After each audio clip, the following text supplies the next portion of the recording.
Beyond Sunday podcast. I'm your host, Benjamin Chapin. Around here, we believe that faith was never meant to stay inside church walls. Each episode brings honest conversations, biblical wisdom, and practical tools to help you follow Jesus in your everyday life. Let's get started. All right, let's jump in with my guest, Crystal Chapin, my beautiful bride. 15 years next month. No, not next month. December. I remember. December 17th. She's a mother of 3 beautiful kids, my wife, and she has a heart and calling for teaching. She has had several speaking engagements in both churches and in the community. She has a deep love for people and children. Right now, she's working in a call center as a software support specialist as she determines the next steps regarding that calling to be a teacher. There's been some talk about a parenting support class, starting one up here in Waco, and she's also investigating opportunities to teach inside churches, like pre-K and first grade and second grade, stuff like that. She's my lover, and she's my best friend, my wife, Crystal Chapin. Welcome to the show. Thank you. Glad to be here. Let's start things off and just talk about teaching and catch us up on Crystal Chapin for the last 15 years as far as teaching goes. So I started in schools when Emma went to preschool. I didn't want to be away from her, and I didn't ever want her to go to daycare. It was the only way that I could just be with her most of the time. She was going to her dad's off and on, and I just wanted to spend more time with her. So I started in that school, and I love the teacher that I worked with. She was so good at teaching, and so I kind of fell in love with that way. But then it wasn't until I was in this other classroom when there was this little girl who their family moved there from China, and she didn't speak English, or so we thought, and so she never spoke at all. And we always had accents, and because she wouldn't come up to us and say she had to go to the bathroom, she didn't speak at all, ever. And then one day she came up and said, "Miss Crystal, I have to go potty." And I was like, "Okay, let's go." And then that same day, she was telling me about how she had a brother, and she was telling me about her dad's work. And we thought that this little girl didn't even know English and that she had no idea what we were saying. And then she just started talking to me. And that's when I started to realize maybe I can do this. Like, I enjoy it, but maybe I should be doing this. And so that's when it kind of started. I wanted to be a teacher. And so I worked in schools as an aide. And then I eventually started getting my own classrooms, and I was in schools in some capacity for about 12 years until last year when we moved back to Idaho. I went back to my job that, I don't know if you listen to your podcast, we moved to Texas and then back to Idaho. And I went back to that job just because it was easy and the people knew me, and I could just call them up and be like, "Hey, I'm back in town. Y'all need a teacher?" And they did. So I worked with them during the summer and doing just watching a few of the kids before school started. And the school was about to start in a couple of weeks, and I don't know, I couldn't go back. I ended up calling them and telling them, I know this is unexpected, but most of the time things with God are unexpected. And I was like, I just been praying through this, and I don't think I can come back. And so I started serving at a restaurant, and I enjoyed it, and I only had to work at night, and I got to be home during the day, and we were homeschooling the boys. Well, they went to school for a little bit. And then we moved here, and I wasn't going to go back to teaching. So I just got a serving job, and then my shoulder got hurt at work somehow, or just from repetition, I don't know. And so I was like, okay, well, maybe I'll go back to the classroom. Like, I know I can get a classroom job. And so I went back to the classroom. Turns out I couldn't lift kids either, and it still hurt my shoulder. So I got a job at your work. They were hiring for the call center. So I got a job there, and I love my job. And I was like, hey, I'm not a teacher anymore. I can't do it with my shoulder. Like, I'm too old. My body is breaking down, and I can't do this anymore. And my job kind of fulfills that part of teaching for me, is where I get to still teach people because they call in and ask how to use the software, and I get to teach people still. But about a month ago, right when we started, the writing group started, Yeah, I think it was about a month. and you asked me to go with you, and I'm not the writer, you are. But just I went and just supportive you, and went a few times, and there was this lady there named Jeannie, and she wrote, or came up with rather, this plan of how to do Bible memorization for kids, and she teaches Sunday school at First Woodway. And so she was showing us the classroom. And as we were walking down the hall to the classroom, I was asking her, like, because the school that I worked at was also a church. So I was like, "Oh, do you guys have to share the classroom with the school during the week and stuff?" And she's like, "No, it's like I can set it up the way I want to." And I was like, "Well, that's cool." And then we walked in the classroom, and I started looking around, and she started talking about things, and I just started crying, and I didn't know why. It wasn't until that moment that I realized how much I missed teaching, and I had no idea that I even missed it. I was done. I was like, "That's behind me. Like, I don't do that anymore." And you were able to see that. And she was talking, and she looked at me, and I was crying, and she was like, "Are you okay?" Because she wasn't talking about anything emotional. So that's kind of where it started coming back to me, and I started praying more about, well, and even before that, with the parent group that we did in town, and being able to see how much there's parents need help. And so that, I mean, it's kind of been stirring for a while, but that walking into that classroom is really what brought it back up for me, that maybe I should be teaching. And maybe that's not now, but at some point. Yeah, I remember just looking over at you in that classroom, and I knew in my heart, I was like, "There's no way she's not a puddle right now." And I looked over and saw you just your eyes were red, just full of tears, and you're so upset. And it's crazy how your calling can just show back up in a moment and make you realize what you're supposed to be doing. Well, and I don't think And I realized it was a calling until then. I did. I knew I was good at teaching. I knew that I could reach kids in a way that other teachers didn't. But I was doing it. Like I said, I started it because I wanted to be around Emma more. And then when we got the boys, I didn't want to be away from them either. So the kids always went to the school, whatever school I was teaching at. And I enjoyed it, but I always thought it was something that I enjoyed doing. And I didn't realize until then that it's more than that. yeah. And that parent group that you mentioned, for the audience, just to let you know, she volunteered to come into what's the name of the place? Hopes. Hopes. It's a place here in Waco that equips parents and helps them out and teaches them stuff. And Crystal had volunteered to speak there. And it wasn't a big audience, but I was there and support and recording and stuff like that. And those ladies, they were leaning forward like they were hungry for the words coming out of your mouth, and they really wanted that information. So, with the fact that this calling is resurfaced in your life, what's the next step for you? I don't know. I'm kind of praying through that right now. When I started at the call center, I thought, this is it. Like, this is going to be my new career. I'm going to like move up in this company. Maybe I'm not going to be teaching until the kids are gone. I don't know, but I'm just praying through that right now, and whatever opportunity comes up. I am intentionally being different though than I was before, because I don't want to just jump into something because it's familiar or because it's easy.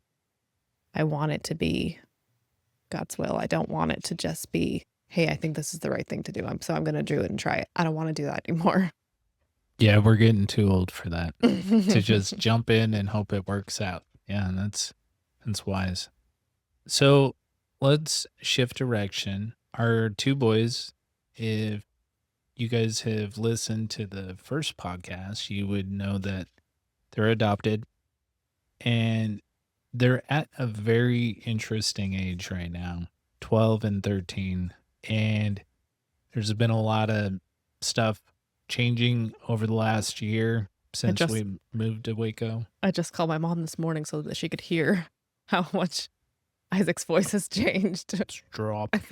Do you want to share with the audience just a little bit about the last year and the struggle that has came into our lives and how we've been navigating that? And yeah, Since we got the boys, it's been hard.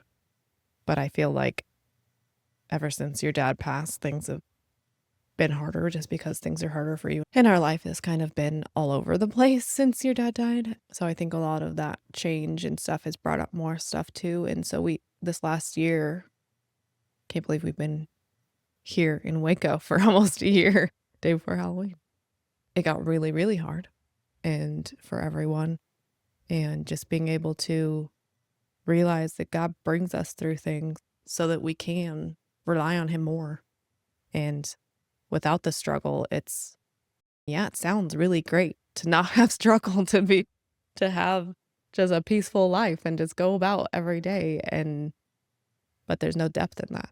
the difficulties in life, we hate them so much and we cringe when we go through the hard times, but it's those hard times that often God can reach us when we're on our knees and we're like, God, I've tried everything.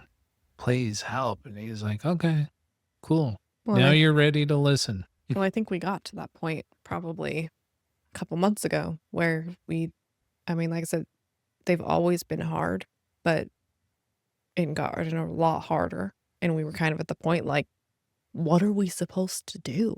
Yeah. Like, where do we go from here? Like, nothing's getting better. Everything is just getting worse. And what do we do? And like, I used to struggle a lot I used to yell a lot and I used to just be angry all the time. And I think, and it sucks to even say like that the repetitiveness of it is what I needed to grow as a person to get me to that point where it's like, okay, what you're doing is not working. And like, I remember just a couple weeks ago when the interactions were not great. He got really upset and started throwing a fit like he usually does.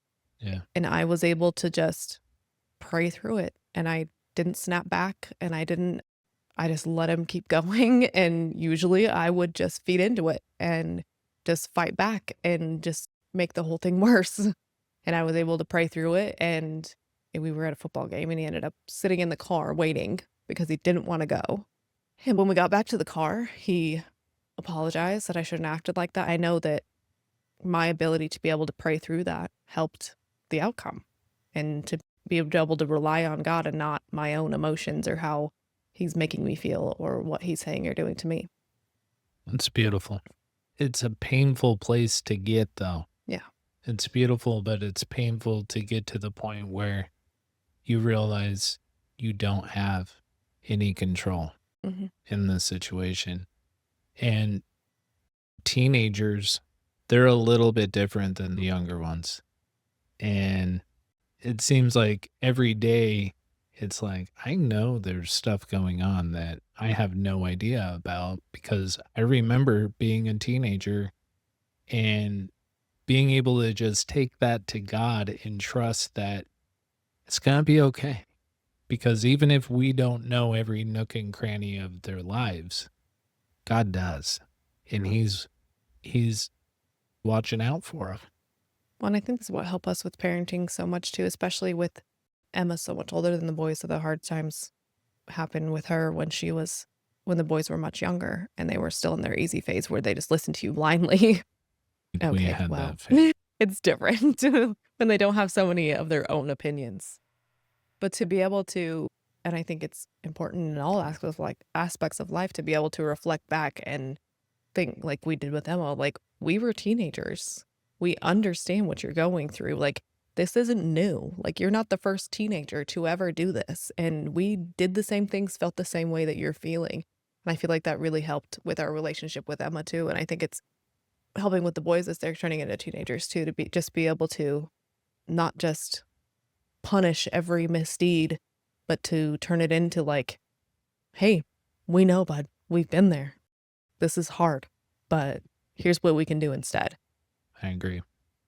And I'm trying to incorporate scripture into everyday situations as much as possible. And that can be difficult because at the end of the day, sometimes kids don't want to do things. And like last night with going to the men's Bible study, both kids didn't want to go. One was mouthing off a little bit, but it's like, hey, dudes, like Dudes. little dudes, listen up. This isn't optional. Sometimes you got to do things that you don't want to do and you're going to survive. It's okay. And I really want to teach them how not only to honor God and love other people, but also to become men and not weak men because this world is conditioning children, especially boys, to become men that act and operate a lot like women, and that's not biblical manhood at all. And I constantly refer back to you as you, the way you treat your mother is going to be the way you treat your wife. This is your testing ground. This is how you can develop how to, manage and take care of a woman in a different capacity. But yeah, Well, they have a great example. Jesus has helped me and I had a pretty good dad that taught me how to take care of my wife and love her. All right, so let's talk about my dad since we just brought him up. So my dad passed away 2 years ago. It was a difficult time. Do you just want to share how that kind of went for you? The whole thing, how it happened, was pretty sudden, even though I think we kind of knew because we jetted down to Texas pretty quick. But when it happened, I was the one who I couldn't lose it because someone needed to drive. And I was the driver. And then we had to go tell people and I had to drive. And so it was probably not even until the next day that I don't want to say that I wasn't allowed to, but I wasn't able to be upset because I had to make sure everything else was okay. Because we had to tell the kids when we got home, we had to tell your siblings, we had to tell everybody. And like I said, someone needed to drive. And so especially when all the family came around, no one made me feel the way I did, but it felt more like, why should I be as sad as I am? Like self-condemning Yeah. kind of. Yeah. Okay. Like he wasn't my dad. He wasn't but I mean, we spent a lot of time together and we talked to him every day. I think it also just knowing your history and your own family and stuff, you've never lost any. I think that was the first real loss in your life Yeah. of a major Yeah. person. I had lost my mom's dad, but it was different because not that it wasn't like I wasn't sad about it, but it wasn't like he wasn't part of my life daily. So it was Right. still it was still sad. It's like, crap, my mom doesn't have a dad anymore.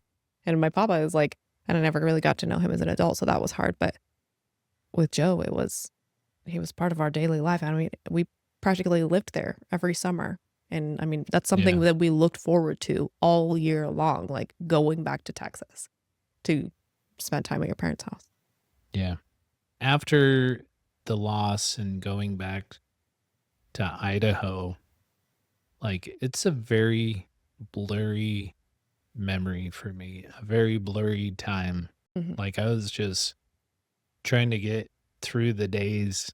I remember retreating a lot to prayer, and I remember easily being triggered and angry, and it was a lot to deal with, but I never got the feeling from you like I shouldn't feel this way.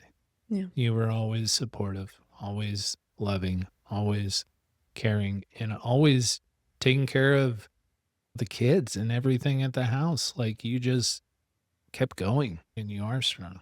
So let's spend some time talking about marriage.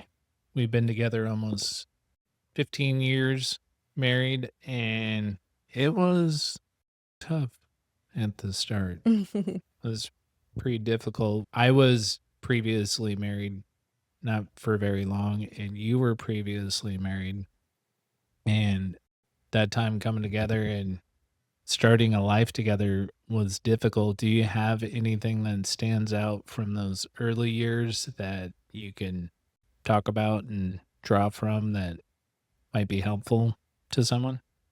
Well, I think us getting together was in the midst of me being the most broken I've ever been. And not only did you help me through that, but your family. And so us being together is more than just you. And your mom would lead me to scripture and your mom would pray with me. And I had known God my whole life, but never really had anyone that did that and made it real. And so being able to have that in our lives but they lived in Texas and we lived in Idaho, and that wasn't just something that happened all the time. And so there were some rocky years where, like I said, I've never not believed in God, but I haven't always followed him. And I had a hard time with submission because submission, like for most women, it's a dirty word because it sounds like I ain't gonna listen to no man. But I brought a lot of baggage into our marriage when we first got married. And because I got married so young and all of my dreams of how my life was supposed to be were shattered, and trying to figure that out and regroup it. Thank God for unanswered prayers because if things worked out the way that we prayed for things in the moment, then we wouldn't get to see what God had for us. I agree. And I like to think of the fact, I don't know if I like to think about the fact, but the reality is if everything was absolutely perfect, nothing in our life would be existent right now. Mm-hmm. Yeah. Yeah. So I've appreciated the fact throughout the years that you don't nag me, you don't get after me. And it's allowed me as a man and a husband to be able to open up emotionally because I don't feel you're going to climb down my throat if I mention something. And you create a safe environment to talk about things with you to where I feel like I can be open. And I appreciate that about our marriage and You're welcome. about you. Do you have any tips for the women on marriage and stuff like that? The example I had of a mom growing up is my mom was always, she made sure everything was taken care of. And she was very submissive. And it's kind of worked out in our marriage in the same way that my dad was kind of nutty like you, in where like he gets a harebrained idea and then, all right, let's do it. So I had that example for my mom that just go with it. Just, it's not a big deal. Just go with it. And to take care of the house and stuff. I mean, I wasn't always going along with everything you wanted to do. And I used to nag you about that. But your mom had given me advice to you just say, that's cool, and just listen.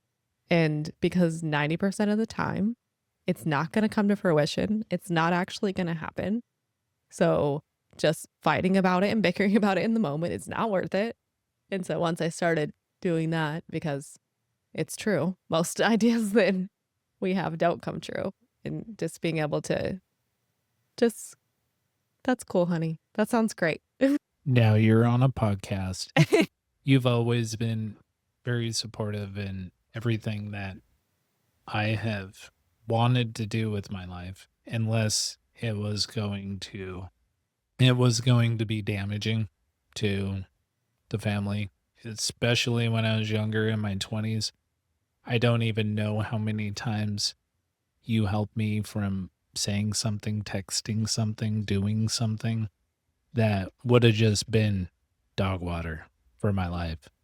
And when I read the Bible and I think about that help me, I think of you because you are so helpful in so much, in so many different ways, whether it's around the house or with the boys or whatever it is. You're Johnny on the spot or Crystal on the spot. I don't know who Johnny is. I don't know, but I've been called Johnny on the spot by multiple people. All right, let's finish things up talking about where you feel like you're at in this season of your spiritual journey?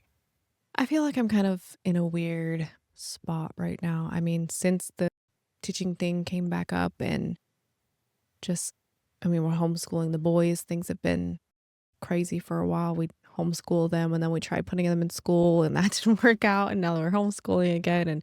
But homeschooling with me didn't work out. So now you're homeschooling. And so things have kind of been up in the air. I feel like I've always had a relationship with God where I know that he's going to work it out no matter what happens. I've never felt like in that way that I've ever doubted that. I just feel like right now I'm kind of in a spot where it's hard for me to read the Bible every day.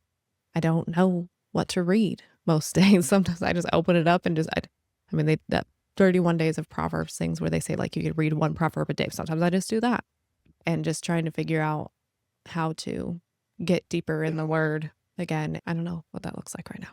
So, what is the last piece of scripture that you read that you felt this speaks to my life? It wasn't necessarily a scripture. I mean, it's from the Bible, but that sermon I was telling you about the other day about how he was talking, because I feel like we're in a season of waiting right now and just waiting to see. And I don't know if we'll ever get out of season of waiting. I think that's just life. But where he was talking about how when Moses led them out of Egypt, and if he had led them like through the town and the other way, it would have taken them 11 days to get to the promised land. But instead, it took them 2 years. That is so wild. Because God took them the other way. And that's how our life goes. God, we think, hey, what if we went this way? And God's like, nope. And we're like, but God, like, look, it's right there. And we're like, nope. He's always working on a different angle that we don't even see because we see a straight path forward. And he's like, well, yeah, we could do that. But if we go this way, I could work on this aspect of your heart and I could teach you this, and this. Well, if we go learn the how to long- deal with the big battles by fighting little battles. Yeah. And they stack on each other. That's cool. You're going to start a parenting group possibly in Waco. How's that going? Where are you at on that? I think I've worked out, like, right now I'm just trying to find a place to do it. I think I just need to find a place to do it. Because I think after that parenting group and the things that we do with the kids and we've been doing, I mean, when we got the boys, we read every parenting book, watched every parenting series. We went to everything parenting that we could. Like, we had no idea what we were doing because we got the boys and we're like, is this trauma behavior or is this boy behavior? Like, we don't know what's going on. And so I feel like, and with teaching and me dealing with different kids in schools, being able to learn all that I've learned, I didn't realize until I did that parenting talk that if you don't know, you don't know. So many trainings that we've done and been able to implement in our lives that people can use, and things that I thought were just super simple. And they were like, that's crazy. How did you do that? And asking like questions about it. And so for me, it's like, Right. That's why I want to do it. What about that pastor guy at work? Have you talked to him? No? Well, maybe you gotta have a conversation and get that ball rolling. I think you'll do great. I'm excited. It should be good. All right. Any last words, my bride? No. Okay. Well, thank you for coming on the show, sharing your heart, your journey.